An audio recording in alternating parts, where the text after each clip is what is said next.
को दरिया कर दिया,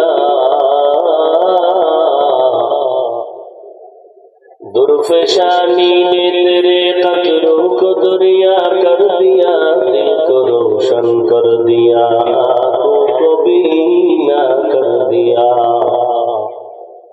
दिल को रोशन कर दिया, आँखों को बीना कर दिया। हकीकत खुल जाएगी बवक़्ते इम्तिहान तेरे, हकीकत खुल जाएगी बवक़्ते इम्तिहान तेरे, कि सुस्ती में या मेहनत में गुजारी जिंदगी तूने, कि सुस्ती में या मेहनत में गुजारी जिंदगी तूने। मोहम्मद ने आकर कुफर को मिटाया,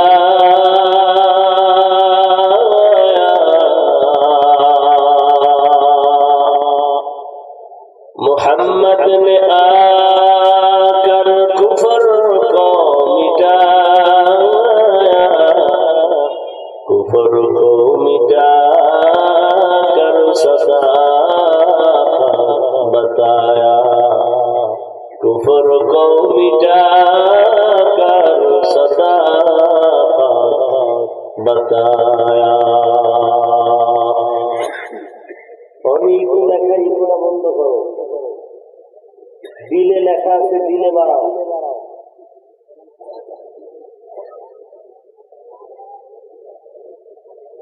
আসাদুজ্জামান খান দারুল উলুম মাদ্রাসা কর্তৃক আয়োজিত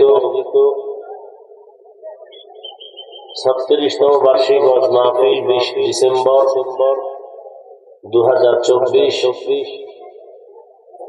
উপস্থিত মোহতারাম সম্মানিত সভাপতি আলহাজ মুফতি আশরাফুজ্জামান কাসিমি দামাত বারাকাতুহু, প্রধান অতিথি আলহাজ সুলতান সালাউদ্দিন টুকু সাহেব, অন্যান্য অতিথিবৃন্দ, হযরত উলামায়ে কেরাম। শরীরের রূহ হলো শরীর চালনার মূল শক্তি, রূহ নাই শরীরের কোনো মূল্য নাই। আমাদের ওয়াজের মূল সাউন্ড, বাকিরও দরকার নাই, প্যান্ডেলেরও দরকার নেই, অন্ধকারে বসায় দিলেও বয়ান চলবে যদি সাউন্ড ঠিক থাকে। আর আপনারা তো মনে করেন সামান্য সবাই, আমাদের তো মানে পাগল হয়ে যাওয়ার অবস্থা। সারাটা বছর অন্তত আমার বিষয়টা তো একটু ভিন্ন, বৃষ্টি নাই, রৌদ্র নাই, সকাল নাই, বিকাল নাই, দোল। মানুষের জীবনের সব থেকে সুস্থতার মূল ঔষধ হলো রাতের ঘুম। সারা রাত গাড়িতে 2 ঘন্টা ঘুমাইছি, সকাল 8টায় আসছি ঢাকা, 10টায় উঠে আবার উত্তর, সেখান থেকে সিরাজগঞ্জ, কালকে 12টার ফ্লাইটে কক্সবাজার, জহুরের পরে বয়ান। পাগল বানায় ফেলাই বলো। এর মধ্যে যদি সাউন্ড না হয় কেমনে বয়ান করবো? সাউন্ড ঠিক আছে, চালাইতে পারে না, ওটা কইলে আরো আউলে। মোটামুটি সেটিং ঠিক আছে, শুধু চালানের ঝামেলাটা হইতেছে, ম্যাচিং করতে পারতেছে, ওই যে ইকো হইতেছে।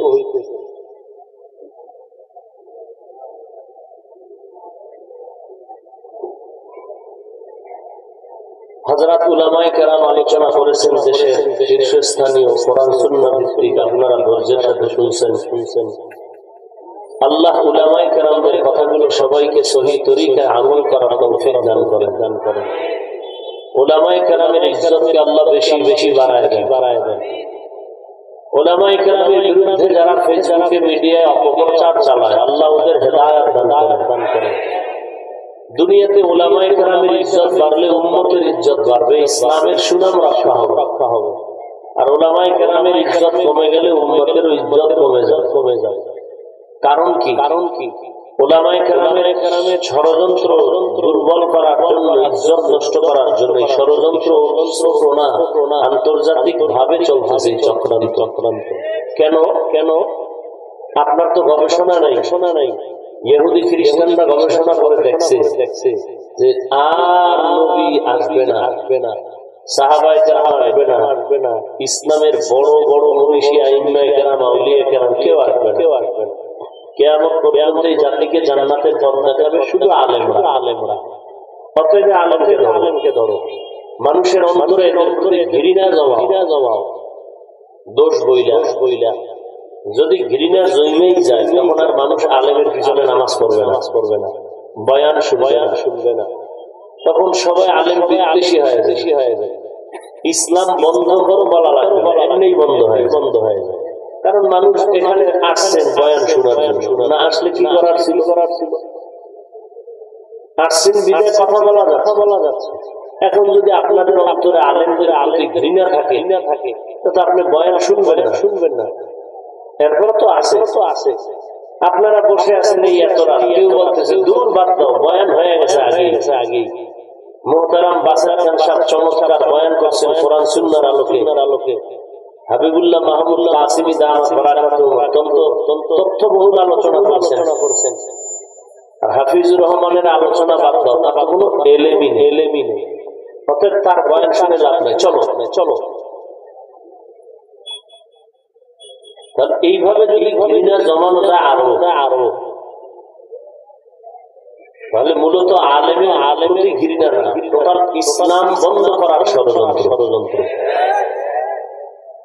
এই জন্য আমি দোয়া করছি, পাশাপাশি কথা আমি বলি সারা দেশে যারা আলেমদের বিরুদ্ধে লেখে আর বলে এরা সবগুলো সন্তান পিতা মাতার অভিশপ্ত সন্তান। কোন মায়ের ভালো সন্তান আলেমের বিরুদ্ধে কথা বলতে পারে না।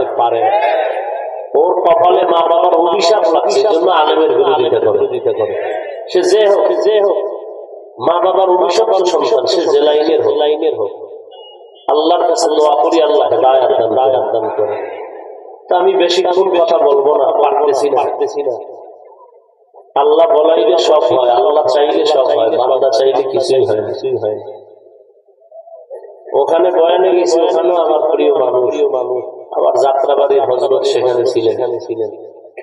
হযরত আইসি বলে আমার বয়ান পেশা হইরে, হুজুর বলে আমি আগে করবো, তুমি বও। আমি বললাম হুজুর ওখানে আমার বয়ান আমার 10টার মধ্যে পৌঁছতে হবে। বলে 11টায় যাবো, ফোন করে বলো, দেরি হইলে আমার নাম কও। আর হুজুরের মাইক ধরলে বয়ান চলতেছে, আলেম ওলামা ভরপুর আর অত্যন্ত গুরুত্বপূর্ণ আলোচনা চলছে।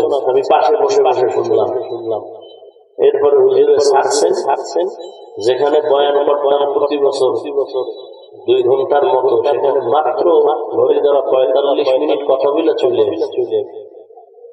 তো যাই হোক আপনারা কষ্ট করে বসছেন। এটাও এই প্যান্ডেল, এই মাদ্রাসা নিজের আপন পরিবারের মতোই এক সম্পর্ক।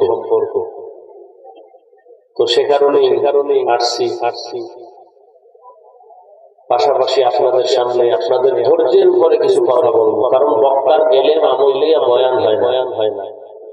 বক্তার বয়ান আল্লাহ দেন শ্রোতাদের অন্তরের মহব্বত আকর্ষণের উপর। তো আপনাদের অন্তরের মহব্বত আর আকর্ষণ কি পরিমাণ জানি না, আল্লাহ ওই পরিমাণ কথা বলাবেন যেটা বাজেট আছে। আল্লাহ দরবার থেকে যেটা বাজেট হবে সেটাই হবে। সূরা আহজাবের 2 টুকরো আয়াত করেছি, নবীজির হাদিস থেকে 1 টুকরো হাদিস করেছি। সহিহ নিয়তে, সহিহ তরিকায়, সহিহ কিছু কথা কোরআন সুন্নাহর আলোকে বলার মতো, শুনবার মতো আমাকে তৌফিক দান করেন। আপনাদেরকেও আল্লাহ তৌফিক দান করেন। ইয়া আইয়ুহাল্লাযীনা আমানু তাকুল্লাহা ওয়া কুলু কাওলান সাদীদা। আল্লাহ বলেন, ও মুমিন তোমরা তাকওয়া অর্জন করো তথা আমাকে ভয় করো, জবানকে কন্ট্রোল করো তথা যা বলো সঠিক শালীন ভাষায় বলো। লাভ ইউসলিহ লাকুম আ'মালাকুম। 1 নাম্বার লাভ, তোমার জীবনের টুটা ফাটা আমল আমি আল্লাহ কবুল করে নিব। 2 নাম্বার লাভ, ওয়া ইয়াগফির লাকুম যুনুবাকুম। তোমাদের জীবনের সব গুনাহ আমি মাফ করে দেব। সুবহানাল্লাহ, আসে না? যেইভাবে বিড়ি টানে, মিশা কথা গীবত করে, সুবহানাল্লাহ আসবে কেন? হরন সাউন্ড বক্স একটাই, বিড়ি টানে যেটা ওই ওখান থেকে সুবহানাল্লাহ আসতে তো বহু সময়ের ব্যাপার। ومن يطع الله ورسوله فقد فاز فوزا عظيما। যে বাজারা আল্লাহ এবং তার রাসূলের অনুসরণ করবেন আল্লাহ বলেন তাদের বিজয়টা হবে চূড়ান্ত বিজয়, বিনা হিসাবে তারা জান্নাতি। রহমতের নবী বলেন, হে উম্মত, দুই জিনিস হেফাজতের জিম্মাদারি যদি তোমরা নেও, আমি নবী তোমাকে জান্নাতে দেওয়ার জিম্মাদারি নিব। কয় জিনিস? এক, জবানের হেফাজত করো। দ্বিতীয়, তোমার লজ্জাস্থানের হেফাজত করো। নবী বলেন, এই দুই জিনিস হেফাজত যদি করো, আমি রাসূল তোমাকে জান্নাতে নেওয়ার জিম্মাদারি নিব। আয়াত ও হাদিসের মূল আলোচনার বিষয়বস্তু জবানকে কন্ট্রোল করা। হাত কন্ট্রোল করার কথা এখানে বলেননি, চোখ কন্ট্রোল করো বলেননি, পা হেফাজত করো বলেননি, বলেছেন জবান হেফাজত করো। নবীও বলেন, জবান কন্ট্রোল যদি করে নাও, আমি নবী তোমাকে জান্নাতে নেওয়ার জিম্মা নিলাম। জবানকে আল্লাহ কন্ট্রোল করতে কেন বলেছেন? এর কয়েকটা কারণ আমি আপনাদের সামনে বলি। প্রথমত, জবান হলো শরীরের সব থেকে বড় একটা অঙ্গ, যেটা আল্লাহর বড় নেয়ামত। আবার এই জবান ভিন্ন দিকে মারাত্মক একটা অস্ত্র। নেয়ামত কেমন বলে, আমি যে মাউন্ট সামনে নিয়ে কথা বলি, মেশিন আমার কথা টেনে বক্স থেকে, ইউনিট থেকে, হর্ন থেকে বের করে দূরে সরায়। মেশিন চলতেছে দীর্ঘ সময়, ফ্যানের বাতাস দিয়ে ঠান্ডা করা লাগবে। দীর্ঘ টাইম যদি চলে, মেশিন গরম হয়ে আগুন লেগে পড়ে যাবে।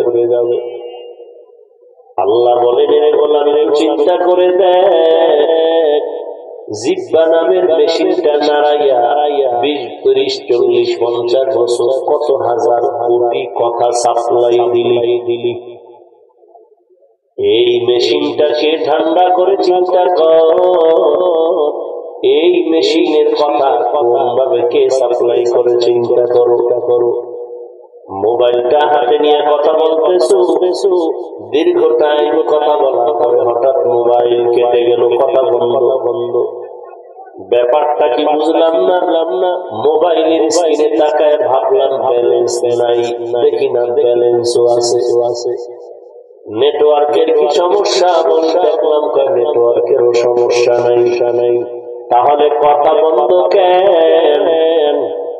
বের করে দেখি মোবাইলে নেটওয়ার্ক আছে, টাকাও আছে, কিন্তু চার্জ নাই। কি নাই? তাড়াতাড়ি আবার ফুল চার্জ দিয়ে দাও। যদি আবার চার্জ দিয়ে কথা বলা শুরু করো, আনলিমিটেড কথা বলবা, কাটবে না। মোবাইলে কথা বলতে চার্জ চলে গেছে। আবার তুমি চার্জ দিয়ে কথা বলো না, মোবাইলে কথা বলা হবে না। জিহ্বা নামের মেশিনটা নাড়াইয়া কত হাজার কোটি কথা সাপ্লাই দিয়েছে।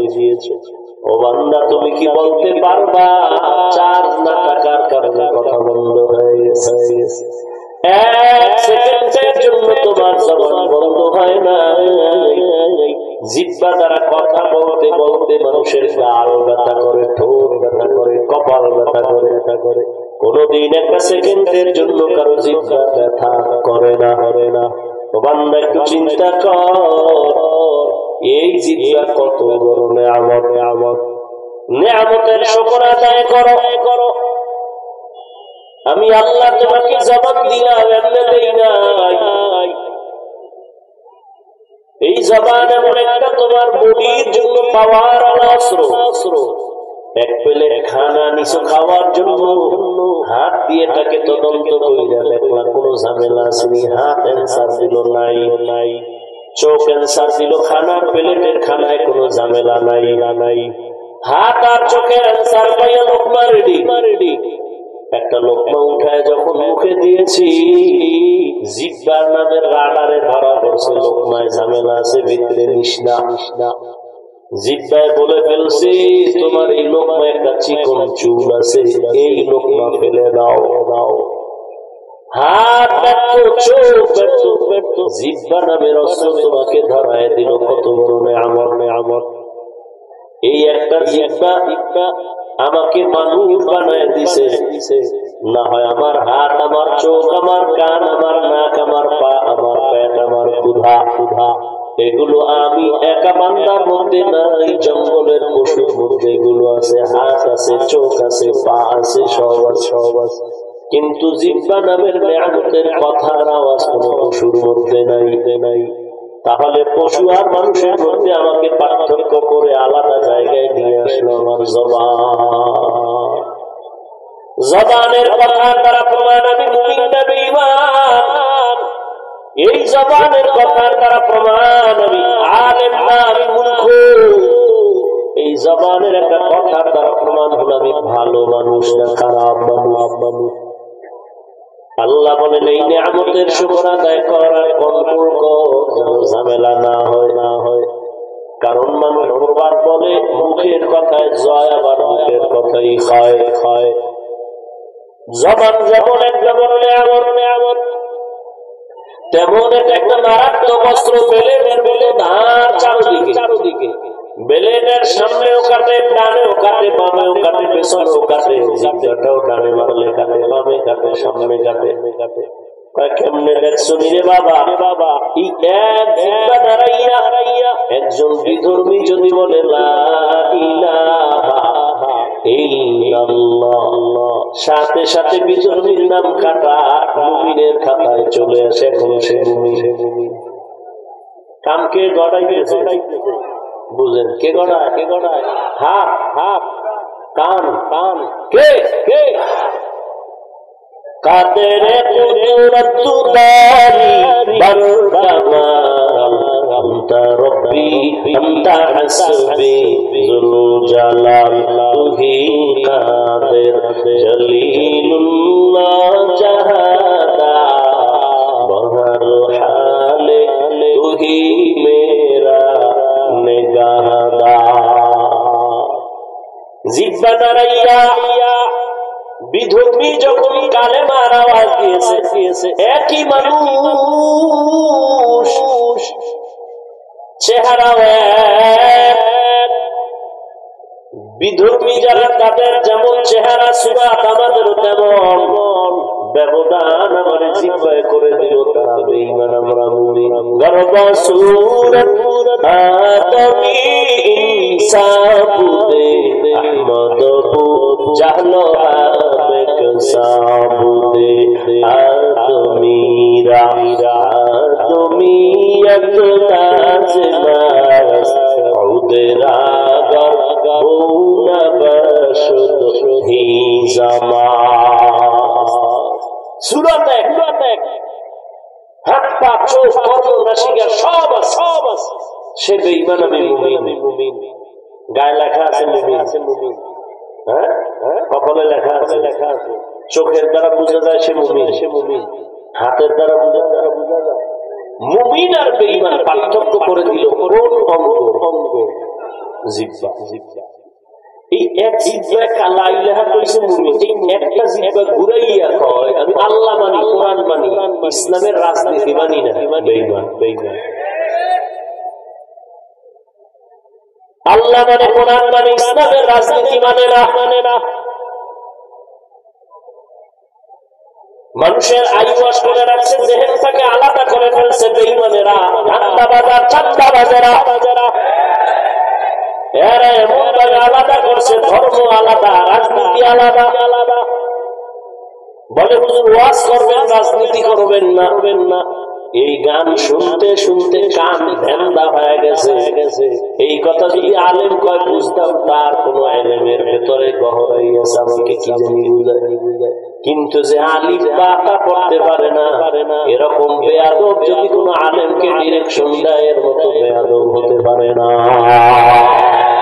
अलमेरा जो करतन पेशा हल्के रादा तन जवाब बासवाब अपना दारा दोस्ते खल्का जारेरा इस्ते ई खसलत के दारेरा এবার কলিজার যুবক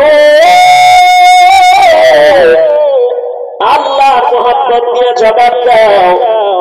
আমার মায়ার নবী আল্লাহ আমার নবীকে কোরআন দিলেন, রহমতের নবী 23 বছর লাগাই একটা প্রেসক্রিপশন বানায় দিলেন। কিয়ামত পর্যন্ত এই প্রেসক্রিপশন যারা ফলো করে চলবে তারা দুনিয়ায় বাদশা, পরকালেও বাদশা।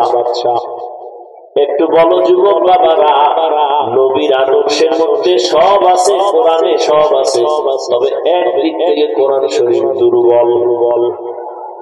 রাষ্ট্রের ব্যাপারে কোরআন শরীফ দুর্বল। বলো রাসূল কি রাষ্ট্র চালাইছেন? আবু বকর চালাইছেন, ওমর ওসমান আলী চালাইছেন, সুলাইমান নবী শুধু রাষ্ট্র না গোটা দুনিয়াটা চালাইছেন। দাদে মুলকো সরওয়ারি শদমতি খাতে মশদে ওয়াবরি। ইউসুফ নবী মিশরের অর্থমন্ত্রী ছিলেননি।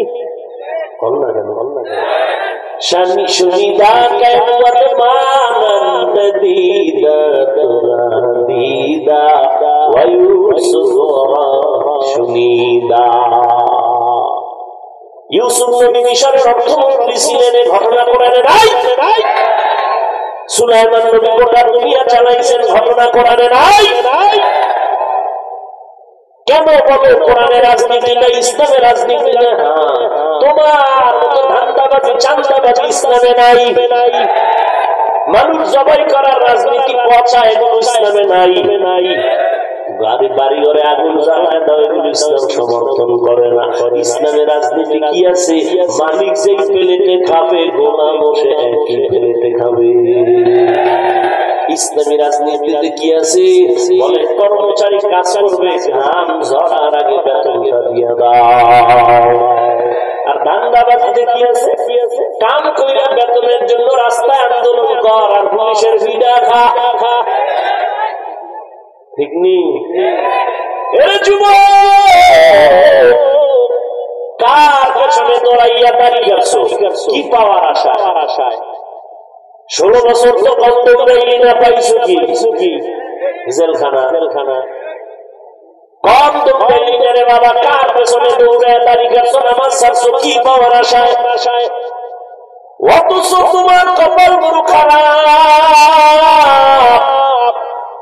আর কোরআনওয়ালা নবী আদর্শওয়ালারা কারোর পেছনে দৌড়ায় নাই, যে কারণে তারা এখনো শান্তিতে আছেন, ভবিষ্যতেও থাকবেন। তারা আগেও যেমন, এখনো তেমন, সামনেও তেমন। এরা দুনিয়াতেও বাদশা, পরকালেও বাদশা। চেয়ারের মেয়াদ শেষ। আমগো হুজুর চেয়ারের কোন মেয়াদি নাই, আবার শেষ কিসের? जिंदगी में बंदगी तू करना है, जिंदगी में बंदगी तू करना है, जिंदगी में बंदगी शर्मिंदा है, जिंदगी में बंदगी शर्मिंदा है। यहाँ हम सब मुसाफिर दिल ना लगा, अहले दिल की नजर से रूह डरता जा,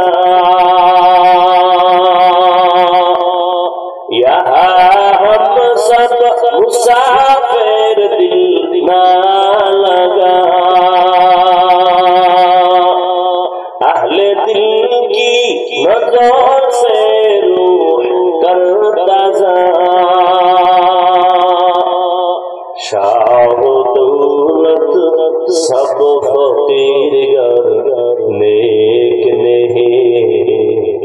शाह दौलत सब फकीर गर नेक नहीं जिंदगी में बंदगी तू कर लहे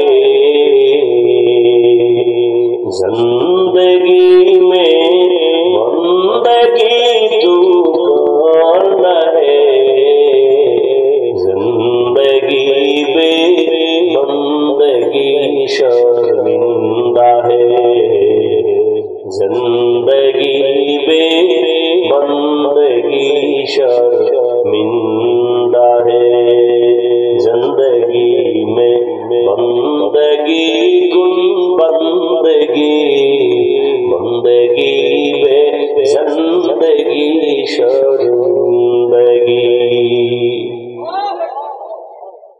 अरे আমার কলিজার যুবক বাবারা, বৃদ্ধ বাবাজিরা, ওলামায়ে কেরাম, পর্দার আড়ালের মা বোনেরা, ভালো করে বুঝেন জবান কত বড় নিয়ামত। একই জবান দিয়া লা ইলাহা পড়ল মুমিন হয়ে গেল, আবার এক জবান দিয়া আল্লাহর একটা বিধানকে অমান্য করলো, সে বেঈমান হয়ে গেল। এক জবান দিয়া এই মোবাইল কত কচু দিলে তোরা তওবা করবি। জীবনটা শেষ করলাম এই মোবাইলের বিরুদ্ধে বইলা। ভুলে না মানুষ এত নষ্ট, প্রয়োজনে বক্তা বাদ দাও, আমরা আকাম বাদ দিব না। ব্রেন এত নষ্ট হয়েছে যে আকাম বাদ দিবে না, প্রয়োজনে বক্তা বাদ দিবে।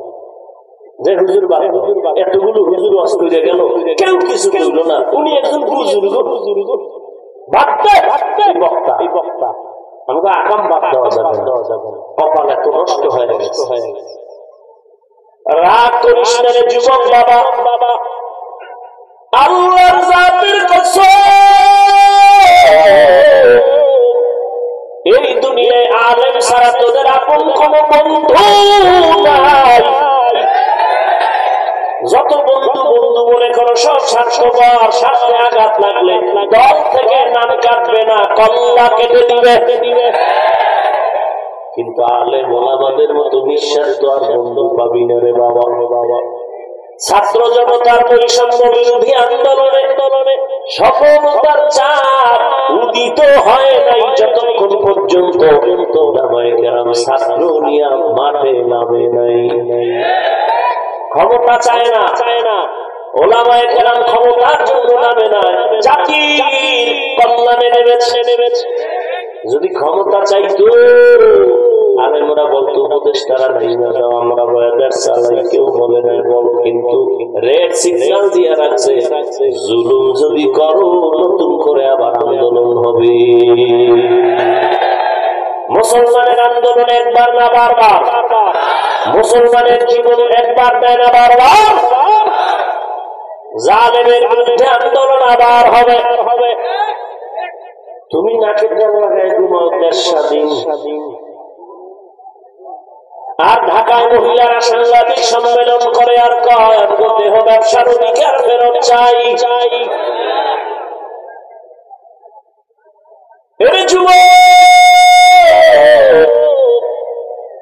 মুসলমান তো স্বাধীন বলে ওই দিন নাকি তেল লাগায় ঘুমাবে, যেদিন ইসলামের স্বাধীন হবে। স্বাধীন বলে তো ওই দিন নাকি তেল লাগায় ঘুমাবি। মুসলমান ওই দিন আরামে ঘুমাইবা যেদিন ওলামায়ে কেরাম সিনা টান করে দিনের কাজ করবে, কথা বলবে পাড়ায় মহল্লায়, কোন বেনামাজি থেকে অনুমতি নেওয়ার প্রয়োজন হবে না। মুসলমান তো নাকে তেল লাগায় নিশ্চিন্তায় ঘুমাবে ওই দিন। এই দেশের মাদ্রাসা মসজিদের কমিটিতে বেনামাজি সূক্ষ্ম থাকবে না। যদি শিয়ালের হাতে মুরগি দিয়ে কয় 3 দিনের আমানত, কয়দিন শিয়াল পন্ডিত কয় তো আসাই মাপসাই 3 দিন কেন, একদিনও না। জিন্দা কেন, মরাও দেওয়া যাবে না। শিয়ালের হাতে মুরগি দিলে যা হবে, বেনামাজি সুৎখোরের হাতে ধর্মের চাবি দিলে তো তাই হবে। দিছে কারা? জিব্রাইল। এই বেনামাজির হাতে ধর্মের চাবি দিছে জিব্রাইল। কে দিছে? আমরা এটা বলতে পারো না। আকামের টাকা যখন খাইছো ভালো লাগছে, সারাদিন বলছো ইসলাম, ভোটের আগের রাত্রে টাকা খাইয়া কেবলা সকালে ঘুরাই দিছো।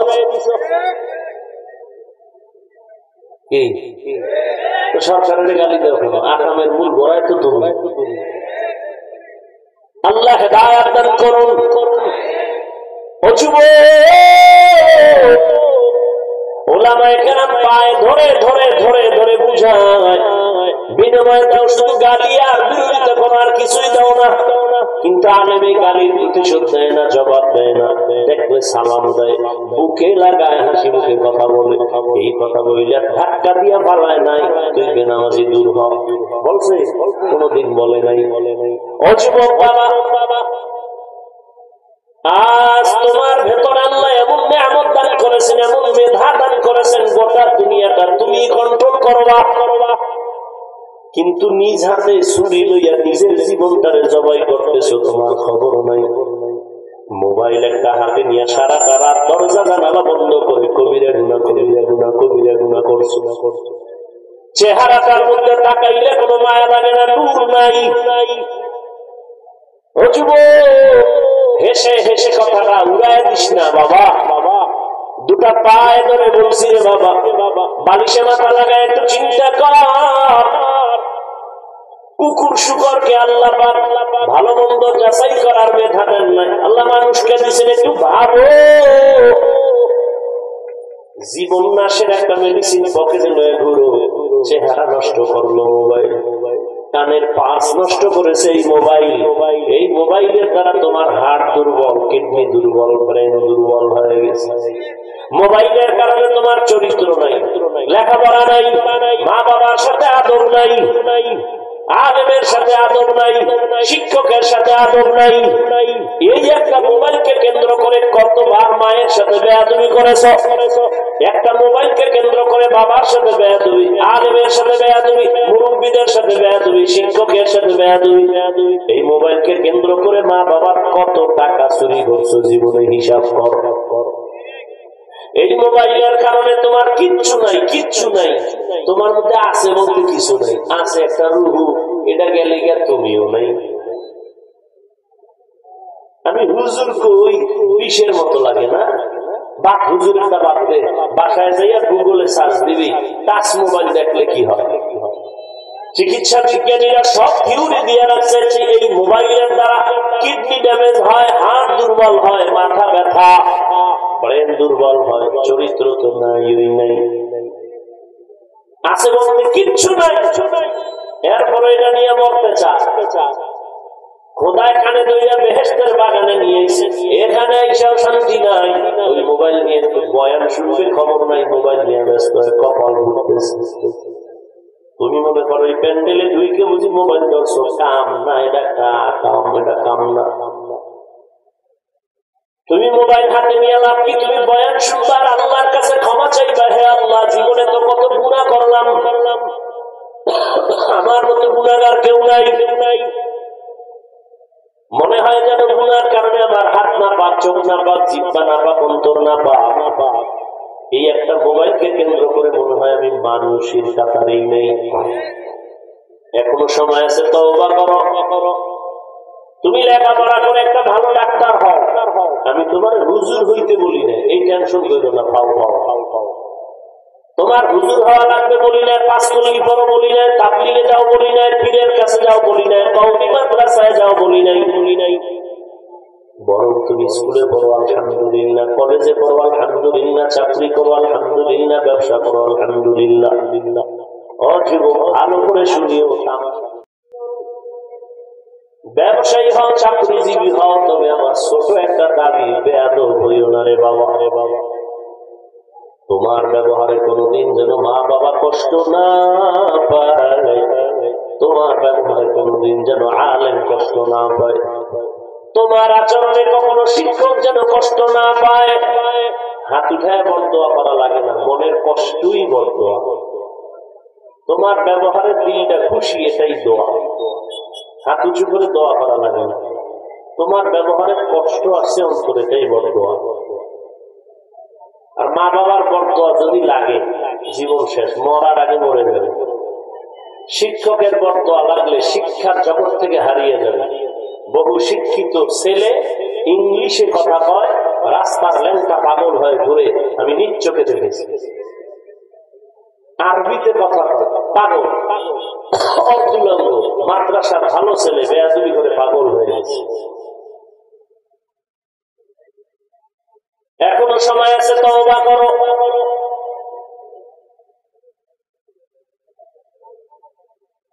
মসজিদের মধ্যে মোবাইলের রিংটোনের আওয়াজে নামাজের ভেতরে ধাক্কা লেগে গেল, মন ছুটে গেল। বারবার মোনাজাতে বলি, হে আল্লাহ, এই মোবাইলের গুনাহের থেকে আমাদের হেফাজত করেন। আমিও কয় না, কেমন কপাল হয়েছে। ওই যে একটু আগে বলছি, বক্তা বাদ দিবে, আকাম বাদ দিবে না। দেখেন না আজকে এখানে ভুয়াপুরের এলাকায় বিশাল প্যান্ডেল, একটা ঈদের মিলনের আনন্দ মুখর পরিবেশ, অথচ বিপরীত সাইডে মাহফিলকে উপলক্ষ করে আছে মার্কেট। সেখানে আছে জাহান্নামের আড্ডা, যুবক যুবতী মহিলা বেলুন কিনে, ওয়াজে আইছে বেলুন কিনে, প্লাস্টিকের মাছ কিনে, এটারে কান্দে ঝুলাইয়া বাড়ি দেব। বউ কইব অজেরতে কি নিয়েছি, মোনাজাতে বেলুন কবুল হয়ে গেছে। হাসিও গান, হাসির কথা বলি। কোরআনের বাগানে আসছো, সেখানে মার্কেটের প্রয়োজন কি? ওয়াজ উপলক্ষে এমন দোকান হবে কেন? খেলনার দোকান কেন? বেলুনের দোকান কেন? এমন দোকান কোরআনের বাগান মিলানোকে উপলক্ষ করে এমন দোকান কেন হবে যেখানে বেপরদা নারী ঢুকবে? এই গুনাহের দায়ভার কে নেই? বলেন নেই, মানুষ নেই, কে বলবে, কে শুনবে? আমি তো বলবো না, কারণ আমার দাওয়াত বন্ধ হয়ে যেতে পারে। আল্লাহ সব ভাইকে হেদায়েত দান করে। বসছে বেহেশতের বাগানে, করতেছে মোবাইল উঠায় কবিরা গুনাহ, সরকারের অর্ডার ছাড়া, মদিনার অনুমতি ছাড়া, ভিন্ন কোনো কারণে ছবি তোলা, 1000 কোটি বার কবিরা গুনাহ হারাম। বসছে বেহেশতের বাগানে, করতেছে কবিরা গুনাহ। কেন? সেদিন এক সোনার ঘরের সোনা কান্দে আত্মী এক হজুর, একটা সেলফি যদি আল্লাহ কিয়ামতে উসিলায় মাফ করে। চিন্তা করতে পারে মানুষের জেহেন কত নষ্ট। বাথরুম থেকে বের হয়েছি, সামনে একজন মোবাইল বের হয়েছে, কি ওখানে হজুর একটা ছবি, আর কি ভিতরে ঢুকতি।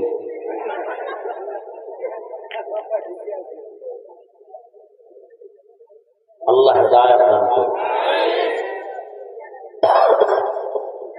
কি লাভ এই ছবিতে? কি হৃদয় ঢুকাইতে পারো? মোবাইল সরে নিয়ে গেলে তোরা আমও গেল, সালাও গেল, বরং তোর পার্সোনালিটি যা ছিল সব ফাঁস, বুদ্ধি নষ্ট হয়ে গেছে। ভাই দাওয়াতটা আলহামদুলিল্লাহ আপনার বাড়িটা নওজুবিল্লাহ। يا أيها الذين آمنوا اتقوا الله وقولوا قولا سديدا। আরেকটু সামনে আগাবো। আল্লাহ সাক্ষী, এই পরিমাণ আমার কথা বলতে কষ্ট হইতেছে। 1-1.5 সপ্তাহ এরকম কষ্ট হয় না, খুব কষ্ট হইতেছে আমার, তারপরে বলতেছি। কপালে আর কি আছে জানি না।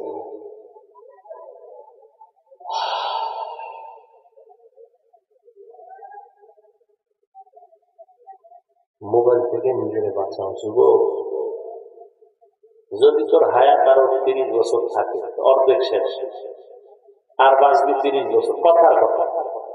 ওই 30 বছর বাঁচতে হবে তোর বন্ধু হইয়া। হাত থাকবে, হাতের শক্তি থাকবে না, চোখ থাকবে, পাওয়ার থাকবে, এখনই নেই। কিছু একটা করতে লইলে সব ধোঁয়া ভোলা। মোবাইল দেখতে দেখতে চোখ নষ্ট হয়ে গেছে। আমি বানায় বলতেছি না রে বাবা, তোমার কল্যাণ চাই, তোমার উপকার চাই। قال رسول الله صلى الله عليه وآله وسلم خير الناس من ينفع الناس। রহমতের নবী বলেন সবথেকে দামি মানুষ ওই ব্যক্তি যে অন্যের উপকার করে, ক্ষতি করে না। একটা পশু মানুষের উপকার করে, আর আমরা মানুষ কত খারাপ। 24 ঘন্টা খালি কারে বাস দিনে নিয়ত করি, অল টাইম ঘুমের আগে ওই নিয়ত, উঠাও সেই নিয়ত। ঘুমের আগে 2 লাইন লেখা দিছে, এক বাস দিয়ে দিছে এক হুজুরে। বন্ধুরে টেলিফোন করে, ঘুমাও কাজ, কিসের ঘুম, দেখ আমি কি লিখছি। আলেমের বিরুদ্ধে 2 কলম লিখছি, দেখ দেখে জানা কেমন হয়েছে। বন্ধুটা খুব চমৎকার। হ্যাঁ, আমার দ্বারা সম্ভব, অন্য কোনো বেয়াদবের দ্বারা এটা সম্ভব না, আমি গাদ্দারের দ্বারা এটা সম্ভব। সকালে উঠে আবার সেই অথচ একটা কুত্তা মালিকের জুতার বাড়ি খাইয়া সারা রাত মালিকের বাড়ি পাহারা দেয়, মালিকের কোনো ক্ষতি করে না।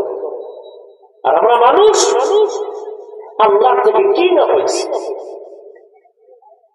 রাতের বেলা ঘুমাইতে গেছো, মরছো, মরার মতো ঘুমাও, দোয়াই তো বলি আল্লাহুম্মা বিসমিকা আমুতু, ও আল্লাহ তোমার নামে মরতেছি।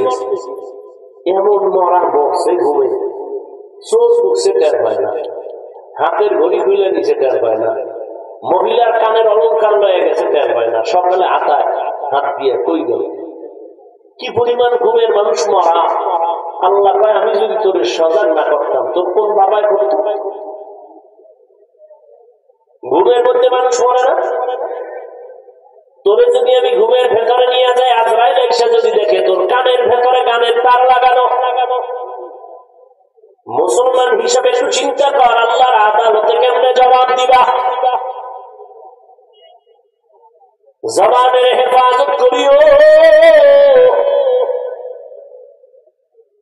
এই একই জবান কত দিকে দুরন্ত অস্ত্রের মতো কাজ করে। একই জবান দিয়ে অপরিচিত একটা মাইয়ারে ধরিয়া 2 জনের সামনে কয়, তুই আমার জীবন সঙ্গিনী, বল তুই রাজি নি? মাইয়া কয় রাজি। 2 জন সাক্ষী হয়ে গেল বউ। আবার এই জিব্বা দিয়ে কয় তুই তালাক, বলে বিদায়। একই জিব্বা নিয়ে বিচারপতি চেয়ারে বসে ফাঁসির আসামিকে বলেন তোমাকে খালাস, ফুলের মালা নিয়ে বাড়ি যায়। আবার এই জিব্বা দিয়া বিচারপতি নিরপরাধের রেখা পুলিশ হ্যান্ডকাপ লাগায় দেয়, নিরপরাধ লোকটা আসামির কাঠ গড়ায় হাজির। এই জিব্বা বড় মারাত্মক না, আমার থেকে বেশি দৌড়ায়, আমার কন্ট্রোলের বাইরে। হাত অন্যায় করে রশি দিয়ে বেঁধে দাও, অন্যায় করবে না। পা অন্যায় করে রশি দিয়ে বাঁধো।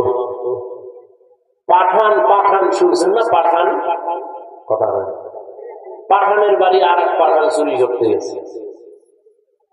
আবার জিগাইন না, ছিদ্র খুঁজে আছে না কিছু অন্তর নষ্ট করবে, এটা কোন হাদিসে আছে? পাঠানের বাড়ি পাঠান চুরি করতে গেছে, পাঠান টের হয়ে ধরে আনছে, ধরে পাও ধরে খুঁড়ির লাগে ফাইন যায়। বুয়াপুর থানায় গিয়া কয় সারাইন কি চোর করছি, কোন বাড়ি কি করে? খুঁড়ির লাগে পাও 2টা বাঁধছে, আর বাঁধছো ওখানে হাত বাঁধি। তুই কি বলো, তুই পাও বাঁধতে চুলি হাত বাঁধো নাই, চোরাই হাত দিয়ে খুলে চলে যাবো না? ও নাটা দিছে, কথা তো ঠিক। স্যার কোনো টেনশন নেই, ও পাঠান আমিও পাঠান। ওর মাথায় যে, আমার মাথায় যে তুই বুদ্ধি আয় নাই, ওর মাথায় রাখতে চলে চলে। ও হিসাব হাতিয়ে পাইবে, টেনশন কি দৌড়। যাইয়া দেখে ঘুড়ির গোড়ায় সেই কুলের বলদ বয়ে বসে, বইয়ে গেছে, যেরকম বাড়িতে তুই গেছে এরকম বসে। পা অন্যায় করে বেঁধে দাও, অন্যায় করবে না। চোখ অন্যায় জিনিস দেখে, মেকআপ লাগাও, পর্দা লাগাও, কালো চশমা লাগাও, দেখবে না। কান অন্যায় কথা শুনে, পট্টি লাগাও, শুনবে না। কিন্তু জিব্বাটা তো আমার থেকে অ্যাডভান্সে, ঘুমের ভিতরেও চলে। আমি মরে রয়েছি, জিব্বা চলতেছে, একজনে ডাকতেছে, ও আমার কাঁচা গালি, হে আমার ওটা থুয়ে তো তোর কথা নেই। সকালবেলা টেলিফোন করলাম, বন্ধু কয়েছো, বন্ধু কবি না যে কাঁচা গালি দিছো ঘুমের ভিতরে। অবশ্যই কোনো গালি দি নাই। কিসের গালি দিব তুমি আমার কলিজার বন্ধু? যেই গালি দিছো জমিনে নেয় না। আমি জানি না কি বলছি, ঘুমের মধ্যে ছিলাম, কি বলছি জানি না। জবান আমার ঘুমের আগে অ্যাডভান্স করতেছে, এই জবানটা এত চালাক, এটারা কেমনে আটকাবো। হাত অন্যায় করছে, রশি দিয়া বাঁধলাম, পাও বাঁধলাম, কানে পট্টি লাগাইলাম, চোখে মেকআপ লাগাইলাম, কিন্তু জিব্বাটারে বাঁধি কেমনে করে? রশি দিয়া বাঁধতে হবে না, কষ্টের লাগাও তাও চলে না, সুপার গুলো লাগাও হবে না। দুনিয়ার কোন কষ্টের জিব্বা লাগবে, কারণ আল্লাহ এটার সাথে এমন মেডিসিন লাগাই দিয়েছেন, অল টাইম এটা পানি যুক্ত। পানি না থাকলে পাগল হয়ে যায়, মরিয়ে যাবো। ডাক্তার বা ডায়াবেটিস সীমা অতিক্রম, তাড়াতাড়ি তুমি দৌড়াও, ঔষধ খাও। আল্লাহ কেমন জিব্বা দিচ্ছেন, অল টাইমের সাথে লালা যুক্ত। তোমার চেহারায় যত রোগ হবে, শাহাদাত আঙ্গুল দিয়া জিব্বার লালা নিয়ে লাগায় দাও, চেহারার রোগ লালায় কমপ্লিট। তবে সারা রাত মোবাইলে আকাম করে যদি গোড়া উঠে, এটা দেখো না। আল্লাহ হেদায়াত দান করুন। ও যুবক বাবা, আর কত মাইয়ার চরিত্র নষ্ট করলে তোমার মনের আশা মিটবে, তারপরে তওবা করবা? একটু বলো তো। জীবনে তো কম পার্কে দৌড়াও নাই, কম নামাজ ছাড়ো নাই, দাড়ি কম কাটো নাই, আর কতবার সারা রাত মোবাইল চালাইলে আর কতদিন মনের আশা মিটবে, তারপরে তওবা করবা? আর কতদিন পার্কে পার্কে আড্ডা দিলে তোমার মনের আশা মিটবে, তারপরে তওবা করবা? তোমার মতো যুবক স্কুল কলেজে পড়ে, চাকরি করে, নামাজ পড়ে, দাড়িওয়ালা, অভাব নাই, র‍্যাব, আর্মি, পুলিশ, বিডিআর এর চাকরি করে, নামাজ ছাড়ে না। বলো বাবা, তুমি পারো না কেন? তোমার কপালে কার বদদোয়া লাগছে বলো?